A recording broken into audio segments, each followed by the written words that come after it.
রাজনীতির এপিঠ ওপিঠ নিয়ে আইবিটিভি যুক্তরাষ্ট্র স্টুডিও থেকে আপনাদের সবাইকে স্বাগত জানাচ্ছি। আমি শারমিন চৌধুরী।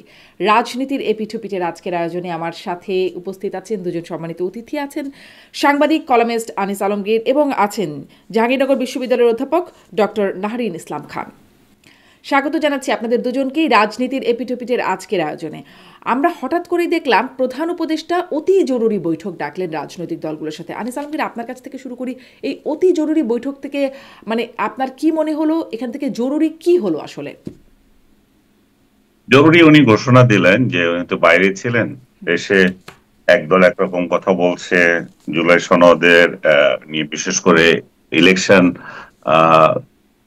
আগে না পরে, ইলেকশনের মধ্যে গণভোট ইলেকশনের দিন হবে না আগে হবে, এটা নিয়ে খুব ইয়ে ছিল।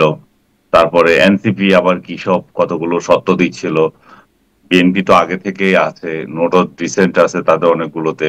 তো সবগুলো মিলে উনি আজকে একটু ওয়ার্ম আপ করলেন আর কি, যে আমরা যে এই স্বাক্ষর করতে যাচ্ছি সেটা যাতে ঠিক মতো হয়, এবং উনি ওই ক্ষমতাটা ওনার কাছেই রাখলেন যে গণভোট কি নভেম্বরে দেবেন না ইলেকশনের দিন দেবেন সেটা রাখলেন। আর বাকিগুলোর ব্যাপারে ঐক্যমত হলো এবং সবাই একযোগে অলমোস্ট একমত হলেন যে শুক্রবারে স্বাক্ষর করবেন। তারপরে এর মধ্যে আবার কি ঘটে যায় কে জানে। কি হলেন আনিস আলমগীর? কারণ স্বাক্ষর করবেন কিনা দেখছিলাম বাম দলগুলো তাদের একরকম অস্বস্তির কথা বলছে এটা নিয়ে। কেউই আসলে স্বাক্ষর করবেন এটা কি বলছেন? উনি আশা করেন আর কি, সেটাই বলতেছে, বেশিরভাগই স্বাক্ষর করবে বলেছে। কিন্তু আপনি যেটা বললেন আশঙ্কার কথা তো উড়িয়ে দেওয়া যায় না, বাম দলগুলোরও একটা আপত্তি কিছু কিছু ছিল। তারপরে বিএনপি যে সব জায়গায় একমত হয়ে যাবে তা তো না। বিএনপির আজকের বক্তৃতাটা তো সাদা চোখে দেখলে আপনার কাছে কিছু মনে হবে না, কিন্তু আপনি যদি ক্রিটিক্যাল দৃষ্টিতে দেখেন এটা ভীষণ ভীষণ ধরনের এক ধরনের প্রধান উপদেষ্টাকে এক ধরনের ওয়ার্নিং, যে আপনি যা মনে করছেন তা হবে না, এবং এটা আপনি যেটা চেয়েছেন আনকন্ডিশনাল, আপনি যদি মনে করেন যে আমাদের এই শর্ত আনকন্ডিশনাল, আপনাকে সেটা নয়, আমাদের এই সমর্থন আনকন্ডিশনাল নয়, এটা সত্য সাপেক্ষ, এবং ফেব্রুয়ারি নির্বাচন যে কোনো মূল্যে হতে হবে, সেটাই তাদের এখানে অন্য কোনো বাহানা দিয়ে নির্বাচন পিছিয়ে দেওয়ার কোনো সুযোগ নেই। গণভোট প্রসঙ্গে বিএনপি নেতা সালাউদ্দিন একদম স্পষ্ট করে বললেন যে এটা জুলাই সনদের অংশ না। জুলাই সনদ যে বিষয়গুলো নিয়ে আমরা ঐক্যমত্যে পৌঁছেছি ৮৪টি পয়েন্ট, সেই জায়গায় এখানে গণভোট না। গণভোট এইটা বাস্তবায়ন কিভাবে হবে কি না হবে সেটা হয় পার্লামেন্ট দেখবে, নতুবা আগামী সংসদ দেখবে, নতুবা গণভোট হবে। তো আমরা একমত হয়েছি গণভোট হবে, কিন্তু সেটাকে আবার এটার সাথে সত্য জড়িয়ে দেওয়া, গণভোট যদি ফেব্রুয়ারিতে নভেম্বরে না হয় তাহলে আমরা স্বাক্ষর করব না, এই যে, এবং এই জুলাই সনদকে একেবারে কি বলে সংবিধানের ঊর্ধ্বে রাখতে হবে, এই যে কতগুলো কথা কত কয়দিন ধরে আসছিল, সেই ব্যাপারে উনি স্পষ্ট এবং সতর্ক মন্তব্য করেছেন যে আমরা পতিত সরকার এটার সুযোগ নিতে পারে, সেই সুযোগ নিতে পারে বলে আমরা অনেক কিছুতে সংযম করছি। এটা ডজ নট মিন দ্যাট আমরা সবকিছু এভাবে মেনে নেব। এটা ওনার টোনটা ছিল সেটাই। এবং আরেকটা বিষয় হচ্ছে ইলেকশন, উনি মনে করেন যে এটা ইলেকশন পেছানোর এক ধরনের তাল বাহানা। এই যে ফেব্রুয়ারিতে যে ইলেকশন, সেটাকে পেছানোর জন্য একটা চক্রান্ত, এই চক্রান্তেরই একটা অংশ এটা হতে পারে। তো শেষ দিকে দেখা গেল প্রধান উপদেষ্টা যে বক্তৃতা দিয়েছেন সেটা তো একেবারে ইয়ের মতো, মধুর সমাপ্তির মতো। এবং আলী রিয়াজ সাহেব যে কমিটির ঐক্যমত্য কমিটির ভাইস প্রেসিডেন্ট যিনি, এবং সভাপতি তো অবশ্যই প্রধান উপদেষ্টা। তো প্রধান উপদেষ্টা যে ইয়েটা দিলেন যে ফেব্রুয়ারিতে ইলেকশন এবং 15 তারিখে বিকালে ওনারা সনদ স্বাক্ষর করবেন, আলী রিয়াজ সাহেবও সেটাই কনভে করলেন। কিন্তু জামাত এখানে যেটা সালাউদ্দিন সাহেবের যে বক্তব্য দিলেন, সেই জামাত ঠিক একইভাবে তাদের ওই কন্ডিশনে রয়ে গেল যে আমরা চাই ফেব্রুয়ারি নির্বাচনের আগে এবং নভেম্বরের মধ্যে এটা এটা গণভোট হতে হবে, কারণ গণভোটের ভিত্তিতেই ইলেকশনে আমরা যাচ্ছি এবং সনদের ভিত্তিতেই ইলেকশন হবে, সনদ পরে হবে না। তো সব মিলিয়ে আপনার একভাবে মনে হবে যে হ্যাঁ ঐক্যমত হয়ে গেছে, 15 তারিখে তারা শুক্রবারে তারা স্বাক্ষর করবে। 17 তারিখ। আবার এদের তো মতামত, এদের মতি গতি চেঞ্জ হতে তো সময় লাগছে না। হুম। এরা এখানে একটা একমত হয়ে যায়, বাইরে এসে আবার আরেকটা কথা বলে, আবার এই সনদে অন্তর্ভুক্ত না এমন কিছু বিষয় আবার সনদের আলোচনায় আসেই নাই, এরকম কিছু বিষয় আবার আলী রিয়াজ সাহেব চিঠি দিয়ে আবার অন্তর্ভুক্ত করে দেন। তো কোন দিন যে কি হবে, কালকে যে আবার আরেকটা ইস্যু আবার এখানে ঢুকিয়ে দেবে না সেটারও কোনো এত নিশ্চয়তা যে নেই। ইস্যু, আমি একটু এটা বুঝতে চাই, মানুষ কি, সাধারণ মানুষ কি আসলে একটুও বুঝতে পারছে মানে কি হচ্ছে, 84টা পয়েন্ট কি, জুলাই সনদটা কি, এগুলো কি সাধারণ মানুষের কাছে সঠিকভাবে কনভে করা যাচ্ছে? আনিস আলমগীর, একটু ছোট্ট করে যদি না, বলেন। সাধারণ মানুষের কাছে এটা কনভে করা যাচ্ছে না। সাধারণ মানুষ বুঝে যে ভাই যত তাড়াতাড়ি পারো যাও, হুম। ইলেকশনটা দিয়ে যাও, আমরা আর এগুলো সহ্য করতে পারছি না, এত তাল বাহানা এত নাটক ভালো লাগছে না। জি, আনিস আলমগীর, আপনাকে ধন্যবাদ। আপনার কাছে আসবো। আপনি সালাউদ্দিন আহমেদের কথাগুলো বলছিলেন, আমি আরও কিছু বিষয় তার বক্তব্য থেকে আরেকটু বুঝতে চাইবো আপনার কাছ থেকে।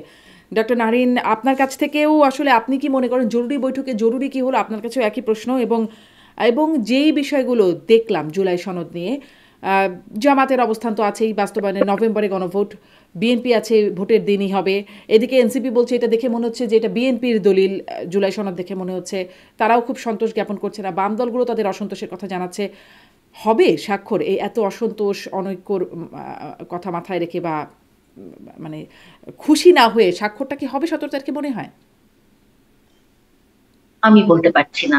আপনার যেমন সংশয়, হুম। আনিস ভাইয়ের যেমন সংশয়, আমারও তেমন সংশয়। কারণ অতি জরুরি বৈঠক তো সেই অগস্ট মাস থেকে শুরু হয়েছে, প্রতিদিনই অতি জরুরি বৈঠক হয়, তাই না? ঐক্যমত্য কমিশন কতবার বসেছে। হুম। আমার কাছে মনে হয় কি জানেন, যে কোনো একটা জিনিসকে ঘুরিয়ে পেঁচিয়ে টেনে বড় করা আমার খুব ভয় লাগে। যে আমরা সবাই সেই মাকড়সার গল্পটা জানি না, যে সুতা যত আপনি টাইট দিবেন একসময় ছেড়ে যেতে পারে। মানে একটা বছর ধরে যা যা দেখলাম, যা যা শুনলাম, এটা কি প্রত্যাশা ছিল? অতি জরুরি বলে আপনি সারাদিন মিটিং করছেন, কিন্তু এন্ড অফ দি ডেতে আনিস আলমগীর ভাই যেটা বললেন যে মধুর সমাপ্তি, কিন্তু আপনি এটাও জানেন মধু মধু হতে পারে, কিন্তু বেশি ঘন মধু আপনি যদি একবারে গিলে ফেলেন সেটা কিন্তু গলায় আটকে যেতে পারে, তাই না? এরকম ঘটনা হয় এবং এটাই দেখছি। তো আপনাদের মতো আমিও একটা ডিলেমার মধ্যে আছি, বিশ্বাস করতে কষ্ট হয়, কিন্তু এই সমস্যাটা তো আসলে বিশ্বাসের সমস্যাটা জাতিগত সমস্যা হয়ে গেছে। আমরা তো কাউকেই কখনো বিশ্বাস করতে পারি না এবং এখনো পারছি না। তো এজন্য আমি আসলে খুব আশাবাদী না। কারণ জুলাই সনদ নিয়ে আমার একটা ব্যক্তিগত অভিমত আছে। আমি মনে করি যে এই গণ অভ্যুত্থানকে লেজিটিমেট করার জন্য, হ্যাঁ, জুলাই মানে সনদের কথা বলা হয় যে পরবর্তীতে এটা একটা সেফ একটা জায়গা ক্রিয়েট করার জন্য। কিন্তু দেখেন, শ্রীলঙ্কায় এরকম ঘটনা ঘটে গেছে, তাই না? নেপালে এরকম ঘটনা ঘটে গেছে। তারা কিন্তু কোনো এই সনদ বা কিছু স্বাক্ষর করা এই একটা চক্রের মধ্যে নাই।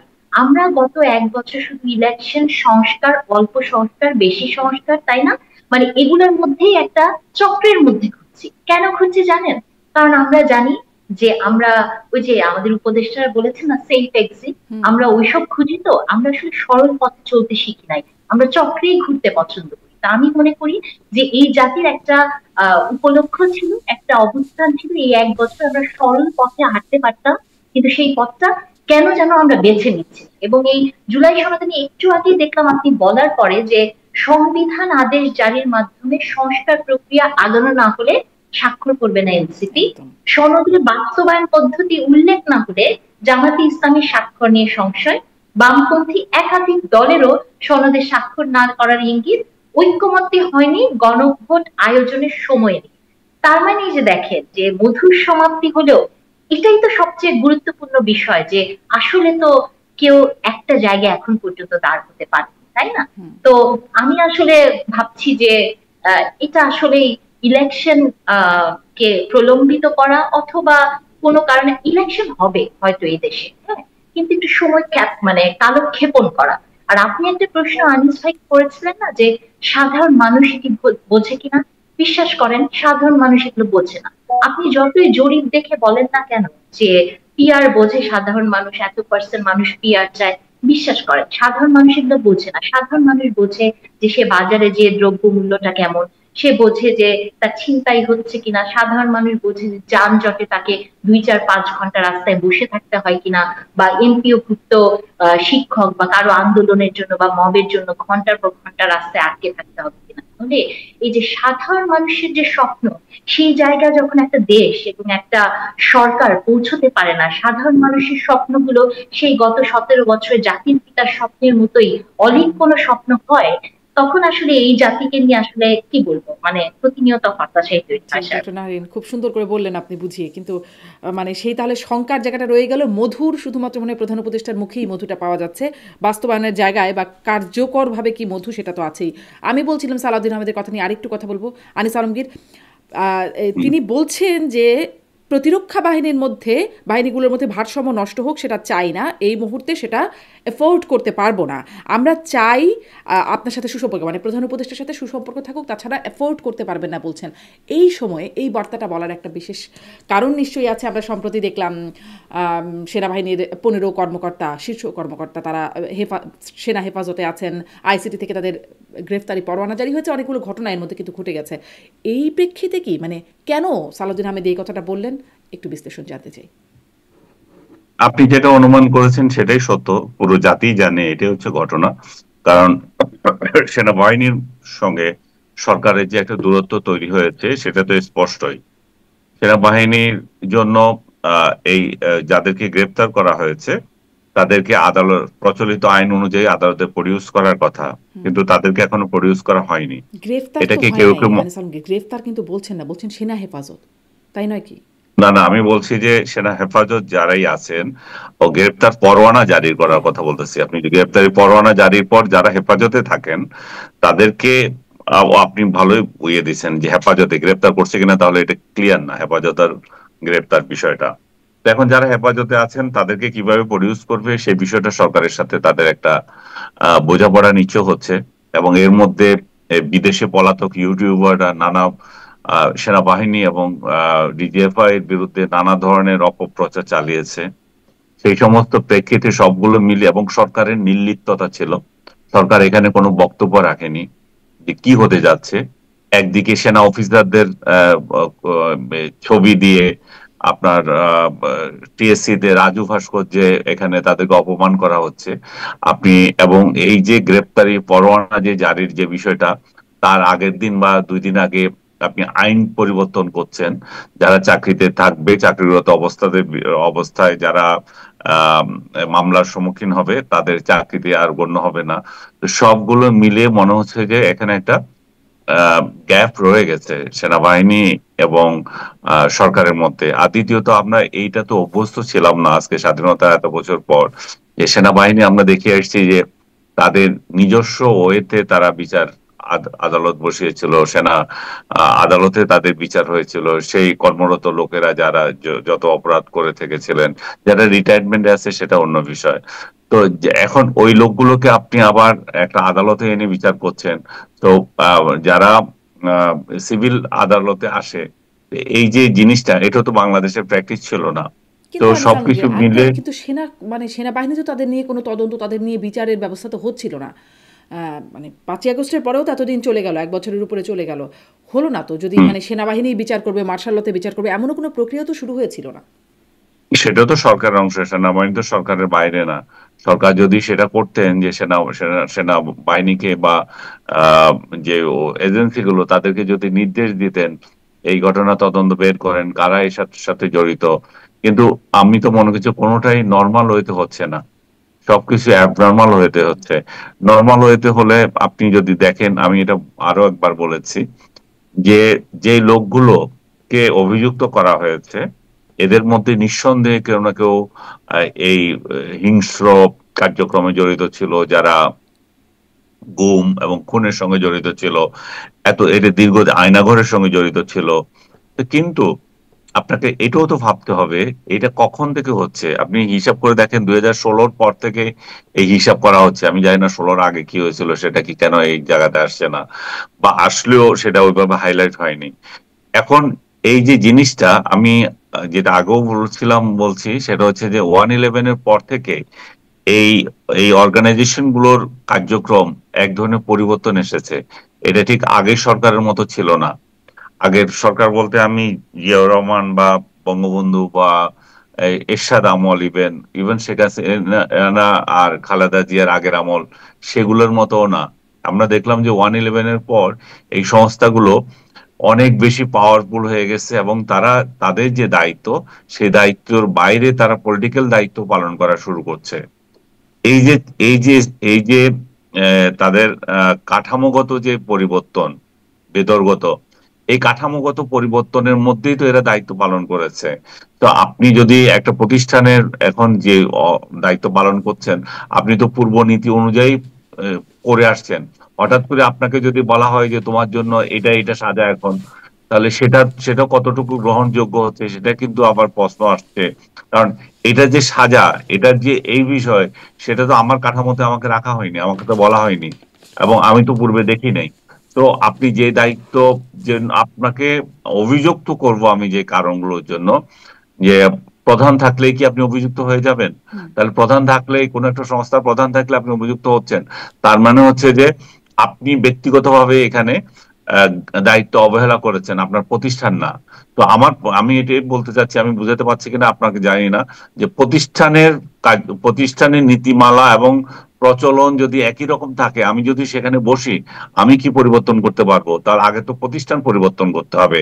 যে নীতিমালা আমি যেটা ক্লেম করছি যে 2001 সালের থেকেই চলে আসছিল, শেখ হাসিনার এই আমলটা পুরোটাই আমি মনে করি যে সেই ধারাবাহিকতারই অংশ, এবং ইভেন এখনো সেই ধারাবাহিকতা। আগামীতে এটা কি চেঞ্জ হবে, সেটাও যদি করতে হয়, তাহলে এগুলোই সংস্কার করতে হবে। সংস্কার খালি সংবিধানে লেখা লেখা ওই যে নীতি, সুন্দর সুন্দর কথা না, তার সংস্কার মানে কি আমাদের আনিস, আমি যদি কার্যক্রম, সামারি করি, প্রতিষ্ঠানগুলোতে। বিচারের যে প্রক্রিয়া চলছে, যেভাবে গ্রেপ্তারি পরোয়ানা, সেনা হেফাজতে রাখা, বা আমরা দেখলাম সাব জেলও হয়ে গেল ক্যান্টনমেন্টের ভেতরে হুট করে সরকারি আদেশে, বা একদম মানে বিচার প্রক্রিয়া, গ্রেপ্তারি পরোয়ানা জারি 2 দিন আগে আইনের পরিবর্তন, এই যে সব বিষয়গুলো, আপনার কাছে কি মনে হচ্ছে না যে বিচার প্রক্রিয়াটা সঠিকভাবে হচ্ছে বা এভাবেই হওয়া উচিত? আপনি কি সেটা মনে করেন না নাকি? মানে একটু সামারি করে যদি শুনি। না, আমার মনে করা না করা না, আমি মনে করি যে সেনাবাহিনী তড়িৎ সাড়া দিয়েছে এখানে। হ্যাঁ। এখানে তাদের তো আমি দেখছি না, গাফলতির ওই অংশ খুব চোখে পড়ছে না। যদি এমন হতো যে তারা হেফাজতে নেয় নাই, যদি এমন হতো যে তারা বললো যে আমরা আমাদের আইনে বিচার করব, এখানে দেব না, হুম। এই ধরনের কোনো সাংঘর্ষিক কথা তো আমি শুনিনি। তারা সরকারের আইন অনুযায়ী সরকারকে শ্রদ্ধা জানাচ্ছে।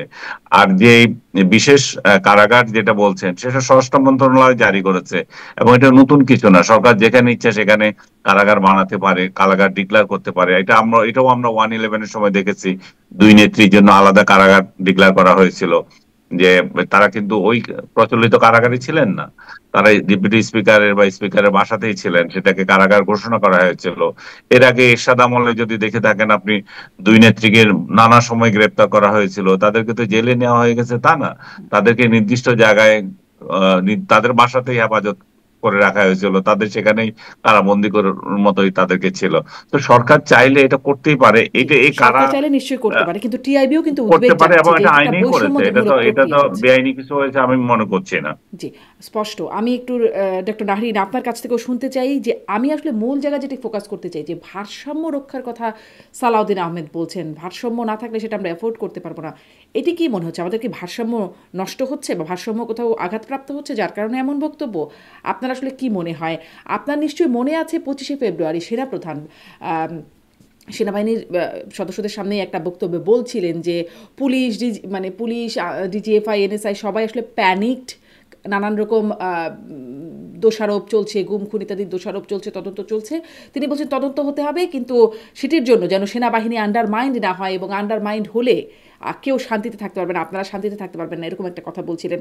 এখন কি আসলে সেই পরিস্থিতি এসে পৌঁছেছে যেখানে সেনাবাহিনী আন্ডারমাইন্ড হচ্ছে? এরকম কি পরিস্থিতি যে কারণে সালাউদ্দিন আহমেদ এটি বলছেন, মানে অনেকগুলো ডট কি মিলছে কিনা? আপনি কিভাবে মূল্যায়ন করছেন? জি। সেনাবাহিনীর আন্ডারমাইন্ড হওয়া কি এটা কি আজকে নতুন? গত 15 বছর বা আমি বলবো গত 17 বছর সেনাবাহিনীর মধ্যে একটি প্রতিষ্ঠান, হ্যাঁ, যারা আমাদের স্বাধীনতা সার্বভৌমত্বে সবসময় ভূমিকা রেখেছে এবং কন্ট্রোভার্সির বাইরে ছিল। গত 17 বছর আপনি যদি সেনাবাহিনীর অ্যাক্টিভিটিস গুলো দেখেন, কয়েকজন অফিসারের কথা দেখেন, গুম খুন, ছিনতাই, এগুলোর সাথে সেনাবাহিনী ছিল। ইভেন আপনি যদি এগুলোর বাইরে যেও দেখেন, সেনাবাহিনী একটা ব্যবসায়িক প্রতিষ্ঠানে পরিণত হয়েছিল। সেনাবাহিনীতে তারা ডেভেলপার কোম্পানি বানিয়ে তারা বিল্ডিং বানায়, সেনাবাহিনী অনেক ধরনের বিজনেসের সাথে জড়িত হয়, তাই না? এগুলো তো ভেরি আনইউজুয়াল। মানে পৃথিবীর অন্য কোনো সেনাবাহিনীর কোনো আহ, মানে ডেভেলপিং কোম্পানি আছে কিনা বা বিল্ডিং বানায় কিনা আমার জানা নাই, বা বিজনেসের সাথে জড়িত কিনা আমার জানা নাই। তাহলে গত 15 থেকে 17 বছর এই যে সেনাবাহিনীর সম্মানকে ভুলুণ্ঠিত করা হয়েছে, এটা তো আজকে মানে সেইটারই একটা ফলাফল, তাই না? আজকে কেন, আগে আপনার মনে আছে আমরা যখন ছোট ছিলাম সেনাবাহিনী রাস্তায় বের হলেই মানুষ সব ভয়ে পালিয়ে যেত, সরে যেত না?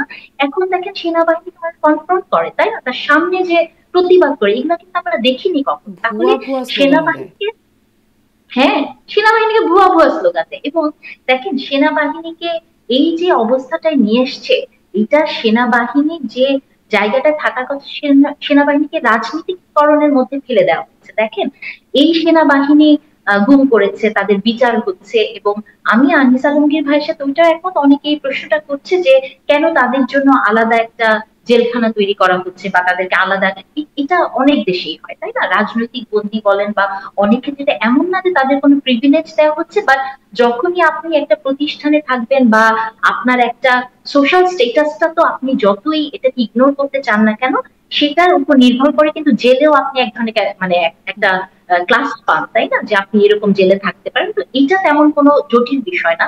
তবে সালাউদ্দিন সাহেব যেটা বলেছেন যে একটা ভারসাম্য, ভারসাম্য তো আসলে আহ বিনষ্ট হচ্ছে। মানে অনেক ক্ষেত্রে, যেমন আমি সবসময় বিশ্বাস করি যে এই যে ইলেকশন, যে আপনি দেখবেন যে অগাস্টের পরে আমরা যারা একটু টেলিভিশনে ইলেকশন নিয়ে কথা বলেছি, আমরা হয়ে গেছি মানে অনেক মানুষের দালাল, অনেক রাজনৈতিক দলের দালাল। কিন্তু আমি সবসময় এখন পর্যন্ত বিশ্বাস করি যে আপনি গণতন্ত্র চাইলে ইলেকশন আপনাকে চাইতে হবে। এবং দেশের এই যে ধরেন সংস্কার, অল্প সংস্কার, বেশি সংস্কার, এগুলো বলে বলে আপনি আমাকে বলেন গত 1 বছরে উল্লেখযোগ্য কোন সংস্কারটা আপনি দেখতে পেয়েছেন? মানে খুব কি বেশি সংস্কার? আমার জীবনে আমি যে সংস্কারটাকে সবচেয়ে বড় বড় প্রাধান্য দিই, সেটা হচ্ছে যানজট। আপনি কি দেখেছেন যে কোনো মাত্রায় যানজট কমেছে? আপনি কি, মানে এগুলো তো একটা নাগরিকের বেসিক কিছু সংস্কার। তো এগুলো তো আমাদের আশার মধ্যেই ছিল যে যেগুলো সরকারি কোনো পলিটিক্যাল কোনো জায়গাতে যেতে হতো না, আমরা তো সেই সংস্কারগুলোও দেখি নাই।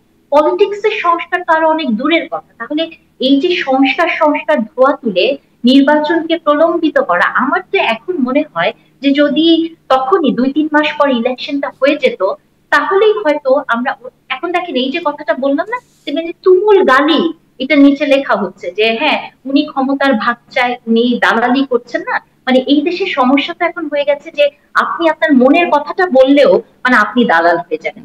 এই যে কিছু না এক কিছু তো আপনি ধরনের হবেনই, হয় স্বৈরাচারের দোষর, নয় দালাল, নয় রাজাকার, কিছু না কিছুতে আপনি হবেন। কিছু, এবং দেখেন জুলাই পরে কি আমরা এটা ভেবেছিলাম শারমিন আপা যে আমরা এরকম দালাল হয়ে যাবো? আমি তো মনে করেছিলাম যে আমার যেটা মনে হয় সেটা আমি বলতে পারবো, তাই না? সেটা বলতে গিয়ে যেগুলোর ভেতর দিয়ে আমরা যাই। এবং সেনাবাহিনীরও কিন্তু ওই একই অবস্থাই হয়েছে, যে সেনাবাহিনী যে ভালো অফিসার নাই তেমন কিন্তু না। বা বাংলাদেশের সেনাবাহিনী অনেক উল্লেখযোগ্য কাজ করেছে, এবং এখন পর্যন্ত আমি মনে করি যে সেনা প্রধানের অনেক ভূমিকা নিয়ে অনেক মানুষ অনেক কথা বলে, কিন্তু জুলাইয়ের যে বিপ্লব বা গণ অভ্যুত্থান বলেন, আপনি সেনাবাহিনীর অবস্থানকে কখনো ছোট করে দেখতে পারবেন না, তাই না? এখানেও তাদের একটা বিরাট ভূমিকা ছিল। তবে ভারসাম্য, মানে যেটা আনিস আলমগীর ভাই একটা কথা বলেছেন যে বিএনপির কথা শুনে মনে হয়েছে যে আনকন্ডিশনাল না। অ্যাকচুয়ালি পৃথিবীতে ভালোবাসাও কখনো আনকন্ডিশনাল হয় না, তাই না? আর পলিটিক্যাল দলের এক্সপেকটেশন তা আনকন্ডিশনাল হবেই না, কারণ প্রত্যেকটা পলিটিক্যাল দলেরই তার নিজের একটা লক্ষ্য আছে। তো সেটা অবশ্যই কন্ডিশনাল হবে, এবং সেটার মধ্যে আমি কোনো সমস্যা দেখি না। এবং সালাউদ্দিন সাহেবের যে বক্তব্যটা, তাকেও আমি মনে করি যে এটা এক ধরনের সরকারকে একটু চাপে রাখা, যেটা এই মুহূর্তে প্রত্যেকটা পলিটিক্যাল দল করছে, যে সরকারকে এক ধরনের চাপে রাখার একটা চেষ্টা জি। চলছে। এই কারণ এই আপনি দেখবেন সরকারকে যে চাপে সরকারের, রাখার একটা বিশেষ টার্মও আসছে কিনা আমি আসবো একটু, আমি বলবো মানে কোনটা শুনতে চাই। কিন্তু তাহলে ভারসাম্য রক্ষার কথা যেটি সালাউদ্দিন আহমেদ বলছেন, নষ্ট যেন না হয়, সেটা অ্যাফোর্ড করতে পারবো না, মানে আবারও সেই প্রশ্নটা যে ভারসাম্য কি আসলে ক্ষতিগ্রস্ত হচ্ছে? এই যে প্রক্রিয়া শুরু হয়েছে তাতে কি ক্ষতিগ্রস্ত হচ্ছে? সালাউদ্দিন আহমেদ কেন বললেন যে ভারসাম্য যেন নষ্ট না হয়, সুসম্পর্ক যেন নষ্ট না হয়, সেটা এফোর্ড করতে পারবো না? মানে এই যে প্রক্রিয়া চলছে আইসিটি, তাতে কি সেরকম কিছু হচ্ছে?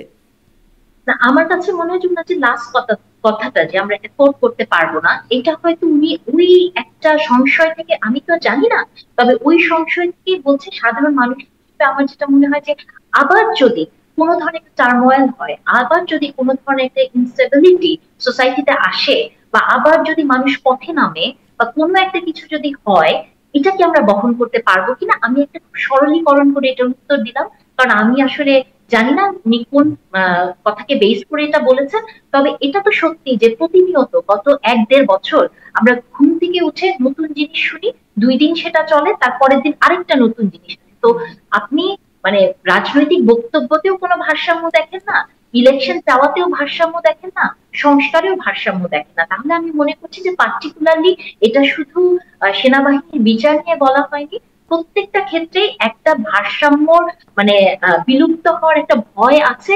এবং ভারসাম্য বিলুপ্ত হয়ে একটা দাঁড়িপাল্লা যদি একদিকে বেশি উঁচু হয়ে যায়, এই দেশের মানুষ তো শিখে গেছে কিভাবে জি, রাস্তায় দাঁড়াতে জি। হয়, কিভাবে দাঁড়িপাল্লা মত আবার একটা করতে দলের হয়। প্রতীকও বটে। আমি আনিস আলমগীরের কাছেও এই বিষয়ে একদম শেষ বক্তব্য শুনে আমি আর মানে আরেকটু জায়গায় যাব যে ইলেকশনের জন্য তাওয়া গরমের যে প্রসঙ্গটা আসছে সেটা নিয়েও একটু কথা বলতে চাই আনিস আলমগীর। তবে একটু এই বিষয়ে শেষ করি যে সেনাপ্রধান সেই যে বলেছিলেন যে আন্ডারমাইন্ড করলে বা আন্ডারমাইন্ড সেনাবাহিনী আন্ডারমাইন্ড হলে কেউ শান্তিতে থাকতে পারবে না, দেশে শান্তি থাকবে না। বা এবং মেজর জেনারেল হাকিমুজ্জামান সেই যখন ব্রিফিং করছিলেন এই পুরো প্রক্রিয়া সেনা হেফাজতে নেওয়ার, তিনি বলছিলেন যে সেনাবাহিনীর মোরাল এফেক্টেড হয়েছে। এখন সালাউদ্দিন আহমেদের বক্তব্য যে ভারসাম্য নষ্ট হলে সেটি আমরা এফোর্ড করতে পারবো না। ভারসাম্য নষ্ট হচ্ছে কিনা, আন্ডারমাইন্ড হচ্ছে কিনা মোরাল ডাউন হবার ফলে, এবং এতে আসলে শান্তিতে কেউ থাকতে পারবে না, এটা যে তিনি পরিষ্কার করেছিলেন সেনাপ্রধান, সেরকম একটা পরিস্থিতির দিকে আছে কিনা। না, আমি কথাটা বুঝলাম না, লাস্ট কথাটা কি বললেন, কাকে পরিষ্কার মানে আমি করছিলেন? ওই যে সেনাপ্রধানের 25শে ফেব্রুয়ারির যে বক্তব্য যে আন্ডারমাইন্ড হলে কেউ শান্তিতে থাকতে পারবে না, দেশের শান্তি শৃঙ্খলা থাকবে না, এটি আমি পরিষ্কার করে বলে দিলাম। মানে তার বক্তব্যের শেষে এরকম একটা অংশ ছিল। তো তার সেই বক্তব্য সেটা নিয়ে আমি একটু অনেকদিন আগের বক্তৃতা, আপনি সেটাকে যদি এখন রিলেট করেন তাহলে হচ্ছে না। তারপরও আপনি যদি ঘুরিয়ে পেঁচিয়ে এত কথা না বলে সরাসরি সালাউদ্দিন আহমেদের যে বক্তৃতা, সেটাতে এটা স্পষ্ট আছে যে আমরা এটা অ্যাফোর্ড করতে পারবো না। তার মানে হচ্ছে যে সেনাবাহিনীর সঙ্গে সরকারের যদি দূরত্ব সৃষ্টি হওয়া মানে হচ্ছে যে রাষ্ট্র ক্ষমতায় সেনাবাহিনী আসা। তো রাষ্ট্র ক্ষমতায় সেনাবাহিনী যে আবার এই মুহূর্তে আসে, ইলেকশনের আছে আর 4 মাস, আমরা একটা প্রক্রিয়ার মধ্যে আছি, ইলেকশনের মধ্যে আমরা আগাচ্ছি। এখন যদি আবার সেই জায়গায় প্রতিবন্ধকতার সৃষ্টি হয়, তার মানে ইলেকশন আবার একটা অনিশ্চয়তার মধ্যে পড়বে। এবং এই সরকার তখন, সেনাবাহিনীর এই সরকার তখন কয়দিন থাকবে? তারা কি 3 মাসের জন্য আসবে, না 3 বছরের জন্য আসবে, না ডক্টর ইউনূসের মতো মানে যখন ইচ্ছা তখন আমি ডিক্লার দেবো কতদিন থাকবো, সেই সেই পরিস্থিতিতে পড়বে কিনা? তো এটা তো জনমনে একটা বিরাট আতঙ্ক। অর্থনীতির যা অবস্থা, আইন শৃঙ্খলার এখন যা অবস্থা, আইন আদালতের যা অবস্থা, সবকিছুতে মিলে তো মানুষের ত্রাহি ত্রাহি অবস্থা হয়েছে। মানুষ, আমি যেটা আপনাকে বলেছিলাম, মানুষ এত কিছু চিন্তা করছে না। মানুষ চিন্তা করছে একটা নির্বাচিত সরকারের হাতে ক্ষমতা হস্তান্তর। কারণ সবাই অপেক্ষা করছে এই নির্বাচিত সরকারের জন্য। কারণ নির্বাচিত সরকার যদি আসে, সে একটা বৈধ লাইসেন্স পাবে। সেই বৈধ লাইসেন্স হচ্ছে কিসের? সেই বৈধ লাইসেন্স চাঁদাবাজির, বৈধ লাইসেন্স আমাকে শাসন করার, বৈধ লাইসেন্স আরো যা যা করার। এখন তার কিছুই হচ্ছে না, এখন সবাই মাতাব্বর, সবাই রাজা। সেই রাজত্বে এখন চলা কঠিন হয়ে গেছে। সালাউদ্দিন আহমেদ এখানে তো তার বক্তৃতায় আরো একটা কথা বলেছেন। তিনি বলেছেন যে আজকে সচিবালয়ে যে সমস্ত নিয়ম, বদলি, পদায়নের জন্য আপনি মন্ত্রিপরিষদকে একটা ক্যাবিনেট কমিটি করে দিয়েছেন, এটা উপদেষ্টাকে বলছেন উনি, যে এটার কোনো চর্চা নাই যেটা আগে করা হয়েছিল, এবং এটার কোনো ট্রেডিশন, প্রচলনও নাই, এবং এটার কোনো নিয়ম নয়। তারা যা করছে পদোন্নতি বা নিয়োগ বদলির মধ্যে, সেটা এখানে একটা রাজত্ব সৃষ্টি করেছে। আপনি খোঁজ নেবেন, আমরা খুব অসন্তোষ প্রকাশ করছি। সালাউদ্দিন আহমেদ একজন সাবেক আমলা, উনি জানেন কোথায় কি হচ্ছে, ওনার বন্ধুরা আছে, ওনার সিনিয়র জুনিয়ররা আছে এখানে। এখানে রাষ্ট্র ক্ষমতা দখলের আগে যে আইন প্রশাসন যে দখল হয়ে যাচ্ছে, এখানে পুলিশ প্রশাসন কারা দখল করছে, এখানে সেনা প্রশাসনে কারা যাবে, কোন মতাদর্শের লোকগুলো যাবে, আমলাতন্ত্রে কারা যাবে, এগুলো নিয়ে তো আরেকটা ওয়ার চলতেছে পেছনে। সেই জায়গাতে উনি সতর্ক করছেন যে যেগুলো যেভাবে চলছে সেভাবে ওনারা অ্যাকসেপ্ট করতে পারছেন না। জি। তো আসি তাহলে আমি এই প্রশাসন জন্যই দখলের বলি যে বিষয়ে, প্রশাসন দখলের বিষয়ে তাহলে আরেকটু সুনির্দিষ্ট করে প্রশ্ন করি। আর আমি একটু ঘুরিয়ে পেঁচিয়ে কেন বলছিলাম, কারণ সেনাপ্রধানেরও সাবধানতা ছিল, সেটিও 25 ফেব্রুয়ারি যে শান্তি শৃঙ্খলা বিনষ্ট হবে। এখন সালাউদ্দিন আহমেদেরও প্রতিরক্ষা বাহিনী নিয়ে ভারসাম্য নিয়ে একটা সাবধানতা বাণী যে সেটি নষ্ট হলে আমরা এফোর্ড করতে পারবো না। তাই আমি আসলে মেলাতে চাচ্ছিলাম যে এই দুটো ভারসাম্য এবং সেই শান্তি শৃঙ্খলা বিনষ্টের যে শঙ্কা, সেটির মধ্যে কোনো কানেকশন আছে কিনা, বা সেই পরিস্থিতিই কি এখন তৈরি হয়েছে কিনা, কেন আসছে এই প্রসঙ্গ। আপনি বলছেন যে প্রশাসনের ব্যাপারটা, সালাউদ্দিন আহমেদের যে বক্তব্য, সালাউদ্দিন আহমেদ বললেন যে এখানে রাজত্ব সৃষ্টি হয়েছে, জামাতের নায়েবে আমির ওদিকে বলছেন যে এদিকে বিএনপির দিকে আঙ্গুল তুলে বলছেন যে একটি দলের মানে অভিযোগ, প্রশাসন দখলের একটা অভিযোগ করছেন, এবং তিনি মানে ওই মানববন্ধন থেকে বা তাদের যে সমাবেশ সেখান থেকে তিনি এরকম কথা বলছেন। আবার কদিন আগে মাহফুজ আলম তিনি বলছেন চোখের সামনে দেখলাম বিএনপি জামায়াত ভাগাভাগি করে নিয়ে গেল। মানে প্রশাসনে পদায়ন, বদলি ইত্যাদি বিষয় নিয়ে সবাই, সরকার পক্ষ, বিএনপি, এদিকে জামাত, সবাই অভিযোগ করছেন। এমন পরিস্থিতি আসলে কেন হচ্ছে আনিস আলমগীর? ওই জন্য হচ্ছে, কেউ বৈধ লাইসেন্স নাই, এখন সবাই লাইসেন্স দাবি করছে, আমারও ক্ষমতা আছে, আমারও ক্ষমতা আছে, আমারও ক্ষমতা আছে। এবং মাহফুজ আলম যে কথাটা বলেছেন সেটা একেবারে সত্য, ওনারা ভাগাভাগি করে নিয়েছেন। মাহফুজ আলমদের যে দল বা মাহফুজ আলমরা যেখান থেকে এসেছেন সেই এনসিপি, আমি জানি না উনি ওইটা আফোর্ড করেন কিনা ওই রাজনীতি, বাট যেখান থেকে ওনাদের উৎপত্তি, যে এনসিপি তো এখানে যেটুকু কাজ করছে চাঁদাবাজি এবং আপনার যেটুকু করছে বদলি বাণিজ্য, এগুলো করছে। কিন্তু বদলিগুলোতে যে লোকগুলোকে দিচ্ছে সেটা তো তাদের দলের না। তাদের দল তো এত বিস্তৃত হয় নাই যে তাদের লোক এখানে এখানে বদলি করবে। তো তারা এই সুবিধাটা নিচ্ছে, বাণিজ্য করছে। আর এই যে লোকগুলো বদলি হচ্ছে সেগুলো হয় বিএনপি নয় জামাত। আর আওয়ামী লীগ যারা ছিল বা আওয়ামী লীগ বনা যারা ছিল তাদেরকে তো সাইড লাইনে ফেলে দিচ্ছে অনেক আগে। তাহলে তো এই তো ভাগাভাগি করার জন্য তো দুইটা দলই আছে। মাহফুজ তো ঠিক মতোই বলেছে, আমরা দেখলাম রাতারাতি এরা ভাগ করে নিয়েছিল। তো সেই ভাগে হয়তো কারো কেউ কম পাচ্ছে, কেউ বেশি পাচ্ছে, কেউ এগিয়ে যাচ্ছে। এটা নিয়ে ওনাদের মধ্যে গোলযোগ, এটা নিয়ে ওনাদের মধ্যে এখন কে বেশি পাচ্ছে কে কম পাচ্ছে সেটা ওনারা জানেন, কারণ লোকগুলো ওনাদের। তাহলে আমি ডক্টর নাহারিন আপনার কাছ থেকে এই বিষয়ে মন্তব্য জানতে চাই। সবারই অসন্তোষ, সবাই অভিযোগ করছে। আজকে সালাউদ্দিন আহমেদ অসন্তুষ্টির কথা বললেন সরাসরি, সেদিন নায়েবে আমির জামাতের তিনি বললেন প্রশাসন দখল করে নিচ্ছে। এখন আমি যদি এটাও জিজ্ঞাসা করি যে অন্ততপক্ষে জামাতের নায়েবে আমির এবং মাহফুজ আলম তাদের যে বক্তব্য, মাহফুজ আলম বলছেন চোখের সামনে বিএনপি আর জামাত ভাগাভাগি করে নিয়ে যাচ্ছে, আর নায়েবে আমির বলছেন তার কাছে কণ্ঠ রেকর্ড আছে যে উপদেষ্টারা এই প্রশাসন দখলে মানে কোনো একটি দলের দিকে বিশেষ করে ইঙ্গিত করছেন, বিএনপির দিকে, যে প্রশাসন বিএনপি দখল করে নিচ্ছে।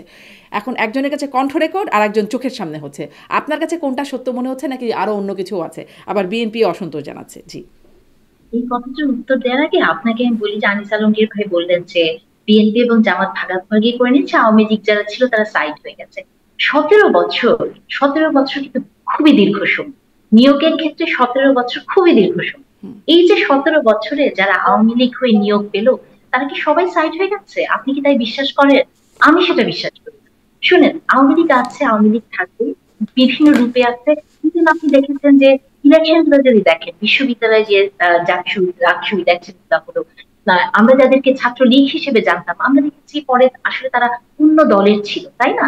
মানে এই যে মানে বলা হচ্ছে অন্য দলের ছিল, কিন্তু রাজনীতি বা যে কোনো একটা দল করা মানে কিন্তু একটা আইডিওলজিকে সাপোর্ট করা। তো যে আইডিওলজি নিয়ে গত 17 বছর আপনি থেকেছেন, সেই আইডিওলজি হঠাৎ করে আপনার বদলে গেল, আপনি অন্য দলে চলে গেলেন। তো আনিস আলমগীর ভাইয়ের এই কথার সাথে আমি মানে অত্যন্ত দ্বিমত জ্ঞাপন করছি যে আওয়ামী লীগ সাইড হয়ে গেছে। আওয়ামী লীগ সাইড হয়ে যায়নি, আওয়ামী লীগ আছে, বিভিন্ন রূপে আছে, এটাই। আর আপনি যেটা বললেন যে মাহফুজ আলমের কথা এবং বিভিন্ন রূপে আছে, মানে স্বরূপে থাকতে পারছে না, বিভিন্ন রূপে এখন স্বরূপে তো থাকার আসলে সম্ভাবনা নাই, তাই না? স্বরূপে কি করে থাকবে, কিন্তু বিভিন্ন রূপে থাকছে এবং এটা থাকবে। হ্যাঁ, এটা নিয়ে কোনো দ্বিমত নাই। আমরা আমরা জানি এটা তো থাকতেও দেওয়া উচিত না, এদেরকে ইয়ে থেকে চাকরি থেকে বের করে দেওয়া উচিত। একটা দেশে কি আপনি একটা নিয়োগ পেয়েছে, ধরেন আমার বিশ্ববিদ্যালয়ের কথা বলছি, যে গত 17 বছর যতগুলো নিয়োগ হয়েছে, যেভাবেই নিয়োগ হোক না কেন, এখন একটা চাকরি আপনি পেয়ে গেছেন, তাকে তো আপনি বের করে দিতে পারেন না, তাই না? তো সেটা যদি আপনি বিশ্বাস করেন, তাহলে তো এখন আমাদের দেখতে হবে যে কম্পিটেন্ট কে, কে কোন দল করে, কে কোন দল করতে সেটা তো বিষয় না, এবং সেই জন্য ফসিল গুলোকে এনে এনে আপনি প্রশাসনে বসাতে পারেন না তো। আজ থেকে 4 বছর আগে 5 বছর আগে রিটায়ারমেন্টে চলে গেছে এরকম ফসিল গুলোকে এনে এনে আপনি এখন যদি প্রশাসনে বসান, তো প্রশাসন তো আর প্রশাসনের কথা চলবে না। হ্যাঁ, এরকম ফসিল তো কয়েকটা, কিন্তু আমি বলছি যে গত 17 বছরে যে পরিমাণ নিয়োগ হয়েছে, তারা তো আওয়ামী লীগ হয়ে নিয়োগ পেয়েছে। তো সেই জায়গাটা আমি বলছি যে আপনি ইচ্ছা আমি করলে তো জানি না তারা আওয়ামী লীগ হয়ে নিয়োগ পেয়েছিল, তাহলে বাংলাদেশে বিসিএস প্রশাসন, এখন আমি চাই বিসিএস এর আপনার মতো চাকরিগুলো একজন সব তাহলে আওয়ামী আপনার লীগের জন্য উন্মুক্ত ছিল, শোনেন, পুলিশ প্রশাসন অবশ্যই আওয়ামী লীগের জন্যই ছিল। আপনাকে আমি বলি যে আপনার মতো একজন সাংবাদিক যদি বলেন যে আপনি জানেন না কারা নিয়োগ পেয়েছে, এটার মতো দুঃখ রাখার জায়গা আমার আর নাই। হ্যাঁ, তো অবশ্যই আপনি আপনি আপনি অবশ্যই, আমি ভালো করেই জানি যে পরীক্ষা পদ্ধতির মাধ্যমে হয়েছে। আপনি বলতে পারেন পদায়নের সুযোগ সুবিধা পেয়েছে আওয়ামী লীগের লোকগুলো, আপনাকে আপনি বলি সেটা একটা বলতে কথা, পারেন আওয়ামী লীগের লোকগুলো আমি তো পদায়নের সুযোগ আপনাকে সুবিধা পেয়েছে, তার আমি মানে এই নয় যে তারা রাস্তা থেকে তুলে এনে আপনি আওয়ামী লীগের লোকদেরকে চাকরি দিয়ে দিয়েছে সরকার। আপনাকে আমি বলি, বিশ্ববিদ্যালয়ে চাকরি পেতে গেলে কোনো পরীক্ষা দিতে হয় না। বিশ্ববিদ্যালয়ে চাকরি আপনি একটা ইন্টারভিউ দিয়ে আপনি আছেন আপনার বিশ্ববিদ্যালয় নিয়ে, আমি বলছি আমলাতন্ত্র নিয়ে। শুনে বিশ্ববিদ্যালয়কেও আপনি আমলাতন্ত্রের বাইরে আনতে পারবেন না, এটাও একটা একটা প্রসেস। আমি তো একটা, আপনি কেন এত রেগে যাচ্ছেন সেটা আমি বুঝতে পারছি না। আমি না, আপনাকে আপনি কিছু দুইটাকে বলি এক নাই। করে ফেলছেন, না আপনি না, দুইটাকে এক করে অবশ্যই আমি ফেলছেন। প্রতিটা নিয়োগের কথা বলছি। এবং আপনার কি মনে হয় না যে একটা যখন প্রশাসন চলে বা একটা ইলেকশন হবে, সেখানে বিশ্ববিদ্যালয়ে বা অন্য কোনো জায়গার কোনো ভূমিকা নেই, শুধু কি আমলাতন্ত্রেরই ভূমিকা থাকে? একটা সরকার কি মানে আমলাতন্ত্র দিয়ে টিকে ছিল, কিন্তু এই আমলাতন্ত্রের ভেতরে আমি ওটাই বলতে চাচ্ছি আপনাকে যে এখন পর্যন্ত সচিবালয়, আপনি বললেন আওয়ামী লীগ সাইড হয়ে গেছে, হয়নি। আমি সেটাই আপনাকে বলছি, কারণ অ্যামাউন্ট এত বেশি, সময়টা এত দীর্ঘ, 17 বছর, এটাকে আপনি কোনোভাবেই ইগনোর করতে পারবেন না। আর সেকেন্ড যে প্রশ্নটা শারমিন আপা আমাকে করলেন যে তাহের সাহেবের যে কথা, আমি মনে করি যে নাহিদ ইসলাম যেটি বলেছেন যে তার মনে হয়েছে 5 জন উপদেষ্টা কথা তিনি বলতে পারেন, তারা মানে কোনো না কোনো কিছুর সাথে জড়িত। বাংলাদেশের আইনে বা পৃথিবীর সব আইনে একটা নিয়ম আছে যে আপনি যখন কাউকে দোষারোপ করবেন, তখন আপনাকেই সেই দায়ভারটা নিতে হবে এবং প্রমাণ করার দায়িত্ব আপনার। তাহলে আমি তো মনে করি যে জুলাইয়ের পরবর্তীকালীন সময়ে আপনি এতটুকু মেরুদণ্ড আপনার শক্ত হয়নি যে আপনি 5 জনের কথা বলছেন, সেই নামটা আপনি প্রকাশ করতে পারছেন না। আর তাহের সাহেব তো আরেক কাঠি বেশি, উনি বলেছেন দেখেন যে একটা কণ্ঠ রেকর্ড আছে।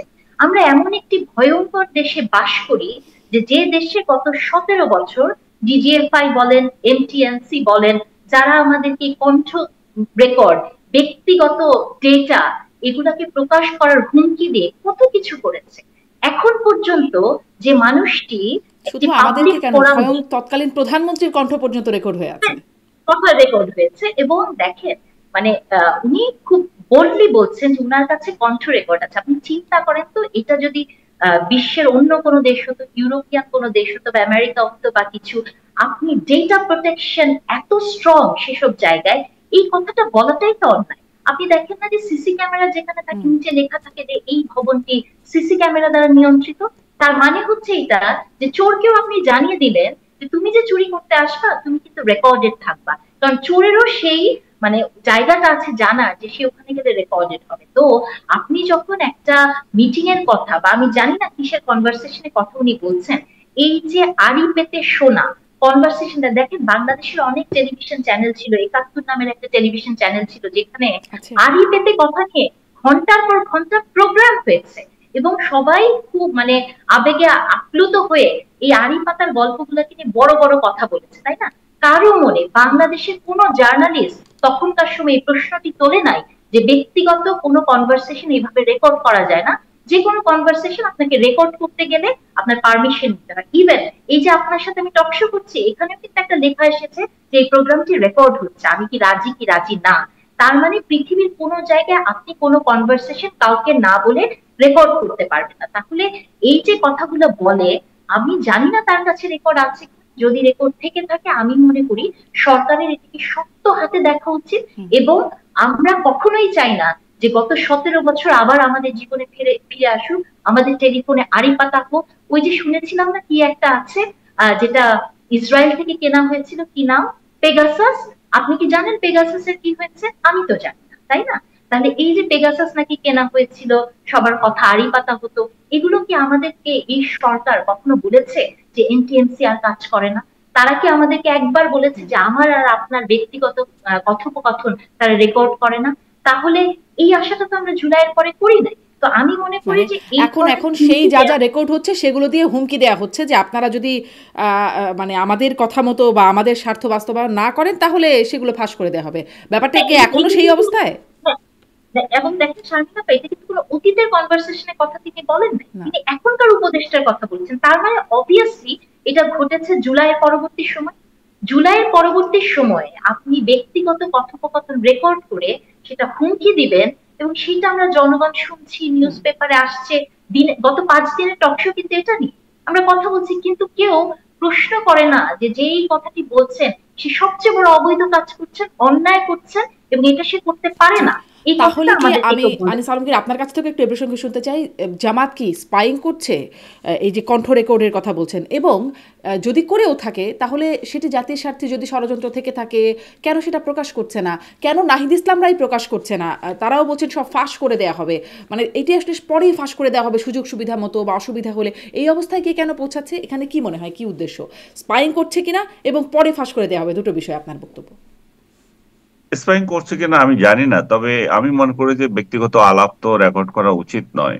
এবং ওনারা কোন পদ্ধতিতে পেয়েছেন, প্রশাসনে ওনাদের যদি কোনো ব্যক্তি থেকে থাকে তাদের মাধ্যমে এটা হতে পারে। আমি এই আগে যে আলোচনা হচ্ছিল সেখানে একটু সংশোধনী দিচ্ছি আমার কলিগকে। আপনি যে বলছেন যে সাংবাদিকরা এটা নিয়ে কোনো প্রতিবাদ করেছিলেন কিনা, হ্যাঁ, সাংবাদিকরা এটা লিখেছিলেন যে যখন সরকার এই পদ্ধতি প্রচলন করেছিল আড়ি পাতা বিষয়ে, তখন এটা নিয়ে অনেক লেখালেখি হয়েছিল। সবচেয়ে বড় যে অসুবিধাটা আমাদের আসলে হয়েছিল সেটা হচ্ছে যে সরকার একটা আইন করেছে, এই আইনের বদলতে সরকার যে কারো টেলিফোন এটা রেকর্ড নিতে পারবে, এবং এই আইনের বদলতে আপনার টেলিফোন কোম্পানিগুলো বাধ্য আপনি কোথায় কি বলছেন কি করছেন সেগুলো সরকারকে দিতে। বিশেষ করে এমটিআরসি, যেটা কি জানি যে নামটা, এনটিএমসি। যে যেটা এমটি এনটিএমসি। এনটিএমসির কাছে এটা দিতে বাধ্য, এবং 6 মাস পর্যন্ত তো আপনি আমাদের সব রেকর্ড ওই কোম্পানিগুলোর কাছে থাকে। তো সরকার যদি আইন করে নেয়, সেখানে আমাদের তো সাংবাদিক হিসেবে আমাদের ওইখানে বলার আর কোনো ইয়ে থাকে না। তারপরে এখানে নাগরিক সমাজের প্রতিনিধি যারা আছে তাদেরই বরং এখানে সোচ্চার হওয়া উচিত ছিল যে রাষ্ট্রের এইভাবে নিরাপত্তা কেন বিঘ্নিত হবে। এখন যে আপনি যে প্রশ্নটা তুলেছেন যে জামাত নেতা যদি এটা করে থাকে, এটা খুবই অনৈতিক, উনি কেন এটা দেবেন? এবং যে নাহিদ যেটুকুলো বলছিল যে কতগুলো এক্সিট চাচ্ছে, কারা এক্সিট চাচ্ছে সেগুলো বলা উচিত। এরকম মানে আড়ালে আড়ালে কথা বলা উচিত না। এবং বিএনপির লোকেরাও বলে যে জামাতের লোকগুলো উপদেষ্টা পরিষদে আছে, অমুক অমুক, দুই একটা নামও উল্লেখ করে তারা, কিন্তু এরাও আবার এদের কথা বলে। যে এইভাবে বলা বলিতে না দিয়ে তারা সরাসরি বললে ভালো, একদম হুমকি হয় না। এবং সবচেয়ে বড় কথা হচ্ছে এটা যে পদ্ধতিতে হোক, যখনই বলে যে আমার একটা রেকর্ড আছে, এটা খুব বাজে শোনায়। যে আপনি তাহলে আপনার আপনার এই এই এই চরিত্র যদি আপনার থাকে, তাহলে সামনে তাহলে মন খুলে অন্যরাও কথা বলতে পারবে না, তাহলে এটা একটা আতঙ্কের সৃষ্টি করে। এই তাওয়া, মানে এর সাথে আবার তিনি তাওয়া গরম করার একটা কথা বলছেন যে এই 5 দফা দাবি আদায়ে যা যা করা দরকার সব করব, এখন তাওয়া গরম করতেছি এখন থেকে। তাওয়া গরমের সময় লাগে কিন্তু গরম হওয়ার পর বুট ফুটতে সময় লাগে না। জামাতের নায়েবে আমির এমনটিও বলছেন, মানে এই যে কণ্ঠ রেকর্ড আছে, হুঁশিয়ারি দিচ্ছেন বা সাবধানতা বানিয়ে দিচ্ছেন, এখন তাওয়া গরম করতেছেন। এই তাওয়া গরম করার বিষয়টা আপনার কাছে কেমন মনে হচ্ছে? তাওয়া গরম করে আসলে কি হবে, কি উদ্দেশ্য হাসিল হবে? আমি জানি না তাওয়া আরেকটু গরম যোগ করে করে দিই, কি হচ্ছে। 5 দফা দাবি আদায় কি তাদের আসল উদ্দেশ্য? এটাও কি তাই মনে হয়? বলেন। 5 দফা দাবি আসলে কি সেটাই তো জানি না। যে গণভোট করা হ্যাঁ, ফেব্রুয়ারির মধ্যে, 14 দল নভেম্বরের নিষিদ্ধ মধ্যে, করা, এগুলা জাতীয় পার্টি সহ। হ্যাঁ, তো পিয়ার। এগুলো তো চলতেই থাকবে। ওনাদের ওনাদের গেইনের জন্য এগুলো করতেই পারেন। ওনারা ওনাদের রাজনৈতিক ফায়দা লুটার জন্য এগুলো সামনে আনতে পারেন। একটা রাজনৈতিক দল হিসাবে তারা যদি এ ধরনের দাবি করেও থাকে, সেটা তো আমি যে আবার একবারে মানে মহাভারত অশুদ্ধ হয়ে গেছে সেটা ভাববো তা না। কিন্তু আমি একটা জিনিস বলবো শুধু, যে যেখানে ঐক্যমত্য কমিশনের বৈঠকে 8 মাস ধরে যে সমস্ত সিদ্ধান্তগুলো আপনারা বসে বসে করেছেন, সেগুলাতে রাস্তায় আনতে পারেন না, এই নৈতিক অধিকার আপনাদের নাই। ওটা ওইখানে ওই টেবিলে শেষ করেন। আর টেবিলে যদি শেষ না করতে পারেন তাহলে এই সনদে স্বাক্ষর মাক্ষর এগুলো না করে আপনারা যা ইচ্ছা করেন গিয়া, কিন্তু আপনারা সনদে স্বাক্ষরও করবেন, আবার এরকম নতুন নতুন বাহানা এনে রাস্তায় আনবেন, তাতে জনজীবনের খুবই দুর্ভোগ হয়। এই দুর্ভোগটা যাতে আমরা না পেয়ে থাকি। এবং আরেকটা বিষয় ইঙ্গিতপূর্ণ, সেটা যেটা বিএনপিও দাবি করছে, যে নির্বাচনকে পিছিয়ে দেওয়ার একটা চক্রান্ত, এবং নির্বাচনকে পিছিয়ে দেওয়ার এই যে চক্রান্তের কথা বলা হচ্ছে বা পিছিয়ে দেওয়ার এক ধরনের মতলব, এবং সরকার এখানে সমর্থন আছে কিনা আমি জানি না, যদিও ডক্টর ইউনূস স্পষ্ট করে বলেছেন যে উনি ফেব্রুয়ারিতে ইলেকশন দিয়ে যেতে চান, ইলেকশন ক্ষমতা হস্তান্তর করতে চান। এখন সেই জায়গায় যদি এই নির্বাচন নিয়ে বা এই ধরনের ইস্যু নিয়ে তালবাহানা করে, যে বিএনপি নেতা যেটা বলতেছে যে স্বৈরাচার, পতিত স্বৈরাচার কিংবা তার দোসর একটি দেশ এই সুযোগ নেওয়ার জন্য বসে থাকবে, এবং সেটা আমরা কেন হতে দেব? সুতরাং আমাদেরকে একদম প্রতি বিপ্লবী হলেও চলবে না, আবার বাস্তবতার নিরিখে আমাদের পদক্ষেপটা মানে কৌশলী পদক্ষেপটা নিতে হবে। তো তাহলে এই রাজনৈতিক দলগুলো যারা একটা সরকারকে হটিয়ে একটা নতুন একটা নির্দেশনা দিয়ে জাতিকে একটা অন্যরকম একটা জায়গায় নিয়ে যেতে চাচ্ছেন সংস্কার এবং নির্বাচনের মাধ্যমে এবং বিচারের মাধ্যমে, সেই জায়গায় যদি রেগুলার এই ধরনের আওয়াজ রাখেন, তাহলে জাতিরও তো ধৈর্য থাকবে না যে আর কতদিন আমরা ওয়েট করবো একটা নির্বাচিত সরকারের জন্য। জি, এই মানে এর মধ্যেই তাওয়া গরম, ওয়েট করতে করতেই তাওয়া গরম প্রক্রিয়া চলছে। ডক্টর নাহরিন ইসলাম, আপনার কাছ থেকে তাওয়া গরম হচ্ছে, বুট ফুটতে সময় লাগবে না তাওয়া গরম হলে। আপনি আসলে কি বার্তা পেলেন? এখানে কি আসলে এখানেও কি নির্বাচনের সাথে তালবাহানা, নির্বাচন পেছানো বা সময় মতো নির্বাচন নিয়ে কোনো কিছুই ইঙ্গিত এখানে আছে কিনা? শুনেন, তা তো আছে। আমরা তো সবসময় গরম তাওয়ার উপরেই থাকি শারমিন আপা। গত 17 বছর বিএনপি গরম তাওয়ার উপরে ছিল, তারপরে আরো অনেক কিছু, এখন হয়তো আরো কয়েকটা দল গরম তাওয়ার উপরে আছে। দেখেন, তাওয়া গরম হওয়া উপদেষ্টারা কি আছে? এবং তারাও নাকি সেফ এক্সিট খুঁজছে। হ্যাঁ, এই যে দেখেন, উপদেষ্টারও নাকি এইটা শুনে মানে এত দুঃখই লাগে। ধরেন, এটা বলতে চাই, তাওয়া গরমের ক্ষেত্রে বেশি যদি তাওয়া আবার গরম হয়, তাহলে কিন্তু পুড়ে যাওয়ার সম্ভাবনা থাকে। হ্যাঁ, তো পুড়ে যাতে আমরা না যাই, সেই জায়গাটাও আপনাদেরকে মানে দৃষ্টি রাখা দরকার। উপদেষ্টাদের সেফ এক্সিটের কথা যেটা বলা হয়েছে, নাহিদ ইসলাম বলছে, দেখেন, এটা আমি কয়েকদিন আগে আরেকটা টক শোতে বলছিলাম যে সেফ এক্সিট না, মানে আমরা একটা শব্দকে, যেটা খুবই নোংরা, যেটা খুবই খারাপ মিনিংটা, যে আপনি অপরাধ করছেন, তারপর আপনি পালিয়ে চলে যাচ্ছেন সেফ ভাবে। হ্যাঁ, এই সেফ এক্সিট নিয়ে আমরা কথা বলি, আমাদের লজ্জাও করে না। হ্যাঁ, যে আমার তাহলে জাতি হিসেবে, এই জাতির জন্য যে আমি যদি কোনো গুরুত্বপূর্ণ জায়গায় থাকি, তাহলে আমার জবাবদিহিতা কোথায়? আমি এমন এমন সবকিছু সেট করে রাখি যে আমি সেই মানে এক্সিটটা আমি এনশিওর করতে পারি। এই জাতি কি কখনো, বা যারা এইসব সেফ এক্সিট নিয়ে কথা বলে, তারা কি কখনো জীবনের সেফ এক্সিস্টেন্স নিয়ে কথা বলেছে? সেফ লাইফ নিয়ে কথা বলেছে? আপনার আমার লাইফ কি সেফ? আমরা কি একটা খুব সেফ এক্সিস্টেন্স নিয়ে কথা বলতে পারি না? বেঁচে থাকার যে ন্যূনতম যতটুকু মানে স্বস্তি দরকার, একটা দেশ যখন সেটা দিতে পারে না, সেই দেশের মানুষরা আবার সেফ এক্সিট নিয়ে কথা বলে। দেখেন, আসিফ নজরুল স্যার একটি কথা বলেছেন, তিনি বলেছেন যে এই দেশের মানুষের সেফ এক্সিট দরকার, কয়েকটি দলের নাম বলে উনি বলেছেন। কিন্তু যাদের দলটা, কয়েকটি গ্রুপের নাম বলেছেন, যেমন এস আলম গ্রুপ, আরো অনেক কিছু, যে তাদের হাত থেকে আমাদের সেফ এক্সিট দরকার দেশের মানুষের। উনি তো এখন দায়িত্বে আছেন, উনাকে আমি সবিনয়ে প্রশ্ন করতে চাই যে এই সব গ্রুপগুলোর হাত থেকে সেফ এক্সিট আমাদের দেয়ার, যাদের দায়িত্ব ছিল, যে সরকারের দায়িত্ব ছিল, গত 1-1.5 বছরে সরকার কি সেটি করতে পেরেছে? তার আমরা কি নিজের এত ছাগল হাজার খেয়ে ফেললে হাজার টাকা, সেটাই তো মানে দায়িত্ব নেই, সেটারই তো ঠিক দেখেন, বিচার করতে পারেন না। এটা, হ্যাঁ, এই যে ছাগল খেয়ে ফেলা, এটা নিয়েও আমি একটা কথা বলতে চাই শারমিন আপা, যে আমরা তো সবকিছু সুপারফিশিয়ালি দেখি, উপর থেকে দেখি। যে আপনি দেখেন, একটা ছাগল খাওয়া হয়েছে, আপনার কাছে আমার কাছে নর্মাল দৃষ্টিতে মনে হতে পারে একটা অপরাধ, পাশের বাসায় যে একটা ছাগল খেয়ে ফেলছে। আপনি কি কখনো মনে করেছেন যে আপনার একটা পোষা প্রাণী, একটা শিশুর একটা মানে শৈশব তার মধ্যে না, এই মুরাল, এই এথিক্সটুকু আপনার ভিতরে নাই, যে ওই বাচ্চাটা কি ট্রমার ভিতর দিয়ে গেছে? বা আপনি কারো পোষা জিনিস যে আপনি এনে খেয়ে ফেলতে পারেন, বা মানে অন্যায় ভাবে সেটি একটি হুম। গাছের ফলও হোক, সেটা নেয়ার যে অভ্যস্ততা, এই যে তৈরি হয়ে গেছে এই সোসাইটিতে, হবে না কেন? কারণ এই দেশে আমরা ছাত্রছাত্রীদের স্কুলে ফার্স্ট হওয়া ব্যতীত আর কিচ্ছু শিখাই না, কোনো মোরাল শিখাই না, কোনো এথিক্স শিখাই না। এবং একটা পোষা প্রাণী, বা দেখেন, পৃথিবীতে কিন্তু প্রাণী নিয়ে অনেক আন্দোলন হয়, এখন কিন্তু পেট নিয়ে অনেক রাজনীতিও হয়, তাই না? বা এই যে ধরুন ভিগান সংস্কৃতি এসছে, অনেক কিছু হয় উন্নত দেশগুলোতে, যে আপনি একটা নিরীহ প্রাণীকে, যে ছোট বাচ্চা পালে, হুম। তাকে আপনি মেরে ফেলেন এবং খেলেন, এবং খুব দম্ভ সহকারে বলে বেড়াচ্ছেন যে আমি উপদেষ্টার বাড়ির ছাগল খেয়েছি। আপনি বুঝতে পারেন যে নৈতিক জায়গাটা কোথায় আছে? আমাদের তো ওই জায়গাটাতে প্রশ্ন করতে হবে, মানসিকতায় প্রশ্ন করতে হবে। দেখেন, আমার একটা কথা খুব স্ট্রাইক করেছিল, এনসিপির মনে হয় কোনো একজন নেতা আওয়ামী লীগের কোন নেত্রীর বাসায় চাঁদাবাজি করতে হুম। গিয়েছে, হুম। এবং সেখানে তিনি আদালতে পরে বলেছে যে আমি গরিবের ছেলে, তো এত টাকা দেখে লোভ সামলাতে পারি না।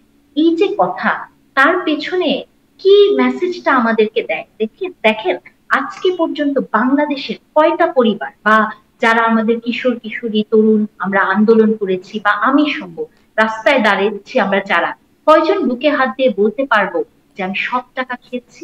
কয়জন বলতে পারবে? কয়জন বলতে পারবে যে জি, আমার সেটা তো বাবা একদম ঘুষ গোড়ার খায়? সমস্যা ডক্টর নাহরিন ইসলাম। আপনি তো একদম গোড়ার হ্যাঁ, সমস্যার কথা বলছেন। ভেতরের কথা বা পেছন থেকে, মানে তার পেছনের কথা, লোভের পেছনে গরিবের সন্তান। কিন্তু হ্যাঁ, মুখের সামনে যেই কথাটা বললেন, উপদেষ্টা আসিফ মাহমুদের সরাসরি সম্পৃক্ততা, হুম, সেটি নিয়েও তো আমরা কিছু বললাম না। ছাগল খাওয়া হোক আর চাঁদাবাজি হোক, মানে উপদেষ্টাদের সাথে বা প্রভাবশালীদের সাথে যখন যুক্ত থাকে তখন আর এখন কিছু সেটি হচ্ছে না। তখন কিছু নেই। তাহলে কিন্তু ঘুরে ফিরে আপনি আওয়ামী লীগের দোষ দিয়ে আর কত দূর কতদিন? হ্যাঁ না, আমি আপনি শেষ প্রসঙ্গে উপদেষ্টাদেরকে আপনি আনিস দেখবেন। আলমগীরের কাছ থেকে হুম, একটু শুনি, আমার আসলে সময়ও শেষ হয়ে গেছে। আম, আনিস আলমগীর, আপনার কাছ থেকে একটু এই এই বিষয়ে শেষ করে শুনতে চাই যে তাহলে এই তাওয়া গরম করে আসলে শেষ পর্যন্ত কি ফায়দা হাসিল হচ্ছে, ফায়দাটা কার হাসিল হবে, কি মনে হয়?